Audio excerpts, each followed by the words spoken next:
Tikulandireni omvera athu nonse kulikonse kumwe muli kuchokera mzigawo zonse zinayi za mdziko lino.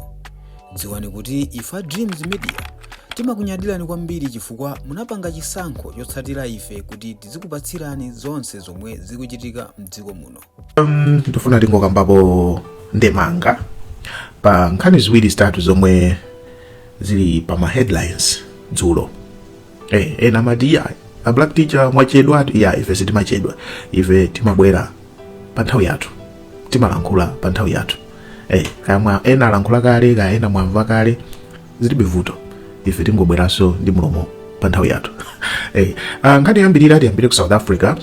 DJ Wallace ndinafotokoza dzulo mmene zinthu zinakhalira, ndipo maumboni amene ama eyewitness ayamba kutuluka, ndipo ena atuluka kale kuti apolisi ali ndi CCTV footage, panali ma CCTV cameras pamene panachitika chiwembuchi, ndipo pamaoneka anthu awiri. Wina anaoneka kuti anali ndi ma dreadlocks, wina anavala chitopu chooneka ngati cha security, ndipo uyu wa dreadlocks anapita kwa munthu ngati wavala changati cha security kucheza kulankhulana, ndipo anatenga mfuti kumene koko. Wallace akutuluka anapita ndikukamuombera kenaka basi kuchokapo kumayenda kumapita like that, in broad daylight, kupha munthu choncho in cold blood, zosakhala bwino. Ndiye monkanso mene ndinakambira kuti anthu amene akupanga analyze nkhani akumabweresa ma interview amene DJ Wallace anapanga pa ntchito zimene amagwira makamaka zolanda ma building amene anatengedwa ndi ma criminals.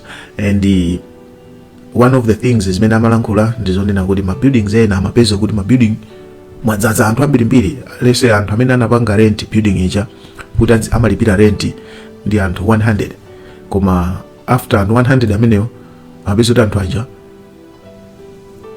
nawonso akapezanso ma tenants awo, building ija kuipangisa rent kwa anthu ena, marumu aja kuipangisa rent kwa anthu ena, ndi building ija mapeza kuti malo kuti muzikhala anthu 100 mumakhala anthu 1000.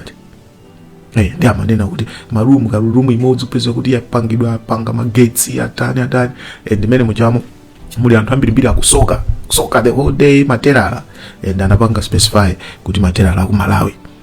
So that caught my attention kuti anthu akupanga press, akupanga emphasize interview imene ndicho linga choti apange target ma foreigners, ma illegal foreigners. Wapolisi so analankhulaso, Minister of Police analankhulaso kunena kuti tikudziwa anthu amene anachita zimene zizi, tingodikira kuti timve chani. Osati Minister of Police komano Minister of Youth, Minister of Sports yes, amene analankhula zimezi. So ma speculations alipo kale onena kuti anthuwo akudziwika, and anthuwo ayenera kukhala ma foreigners, and I'm worried about that. Ndiye nditapanga nkhani ija dzulo kuma comments kumabweranso zinthu zinaso zokhumudwitsanso, chifukwa amalawi enaso makubwera kuma comments kuja kumati imene kumakhalira imene ndi Jones timapana daily, zamfuti ndi Jones imene yoyo sinkhani, it's normal. Wina wake ndithu wabwera kuma comment paka it's normal. Mukusazo amalawi mukuyikidwa apa kuti ndi ma suspect, ndiye mukulankhulaso chonje, ife tikumverani bwanji chisoni. Malankhula bwino zikhala bwanji normal, ngati zili normal inu yakuombera ndilete, sima ndi normal inu akuombera ndilete. This is not normal. Kaya zimachitika is something abnormal, zikuyenera zithesedwe, osamazolowera zinthu zoyipa. Chabwino kuchoka ku Johannesburg tibwerere ku Malawi so nkhani yomweyo yopha munthu ndi mfuti. Tonse tikuziwa za Dr. Bobe amene anaphedwa, ndipo imfa yawo inapanga shock Malawi. Apolisi agwira ntchito yawo, security investigative police department, ndipo analengeza kuti agwira ma suspects 6, and tonse tinakhala ndi chidwi, ndipo anabwera ndi video ina imene anatenga ma suspects aja kupita nawo ku crime scene kukapanga interview kuti aonetse, apange demonstrate imene anapangira chiwembuchi imene anagwirira ntchito.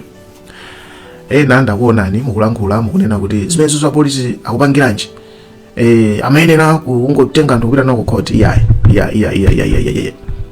usapanga 40 zimenezo ya apolisi imene ijayo ndi standard procedure.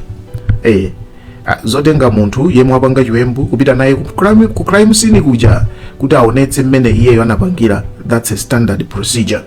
Ku America, ku UK, ku Russia, ku China, ku South Africa, that's standard procedure.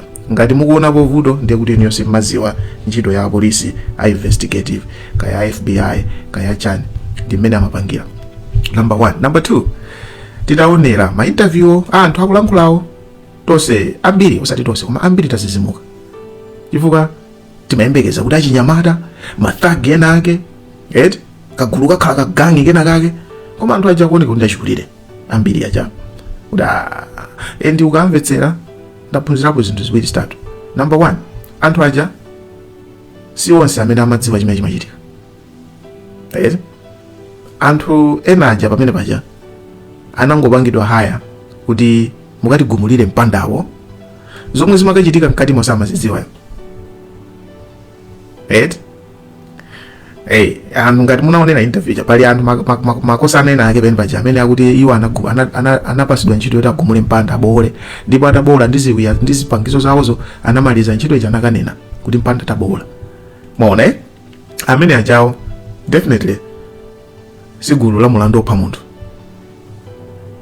Ngati milandu mwaitsatira milandu mene imayendera, amene ajawo titha kufewa ndi mkwiyo wathu kumanena kuti anapha munthu, koma amene aja sigulu pa munthu.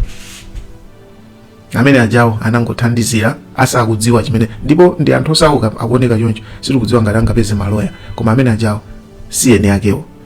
Evidence yomwe akupereka pamene paja amene aja si amene anapha munthu, amene amati abola mpanda aja. Now enaso zoti analowa, amene analowa mkatiwo ngati alipo amene ndi amene anapita wapanga zinthu komanso akuti amene anagwira anatenga mfuti amene anachita chiwembu cheniyo sanagwidwe.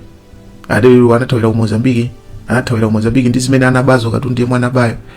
So kwa anthu ena kuona interview ija mutha kumaona ngati anthu andiza fake ndiye kuti anthu asana pange ndiwo. Anthu aja athadi kukhala kuti anapanga zimene zicha, nanga sakupanga confess athadi kukhala kuti anapanga. Chifukwa chonena kuti chani ngati munaonera milandu yotereyi kuma zimatheka nditu anthu aja kupanga mmodzi akuziwa zoti nyumba yoyo muli zakuti ndofuna ndikabe, koma ndipeze anthu andigwirire ntchito yakuti. Mwaona so atha kupanga haya anthu tapanga ndi zakuti, anthu aja kumaona ngati zazing'ono, iye uja ndikapanga zakezo zimene watenga iye uja wosaziwa mwina sawaso kungwapa saka dola kolira iye chomapita awo nkomaze zizimuka kuti kuti munthu uja wapanga zakuti. Mwaona so it can also happen. Yedu ndilekezere pamenepa ndibweraso ndi video ina ya nkhani zina ndi zina. Tikuyamikeni komanso kuthokozani popanga chisankho chokhala pamenepa kumvetsera komanso kuonera zomwe takubweretserani. Chomwe tingakupempheni choti ngati munalendo pamudzi pano tapangani subscribe, chifukwa mukatero inu ndife tidzendera limodzi kuyambira lero mpaka na masiku omwe akubwera kusogoloko. Timabweratu ndi nkhani zochokera ngodya zonse zinayi za mdziko lino, kotero kuti inu simukuyenera kuti mukhale kunja kwa nkhani zimenezi. Tapangani subscribe, like, comment komanso share kuti tikhale limodzi mu ulendo umenewu.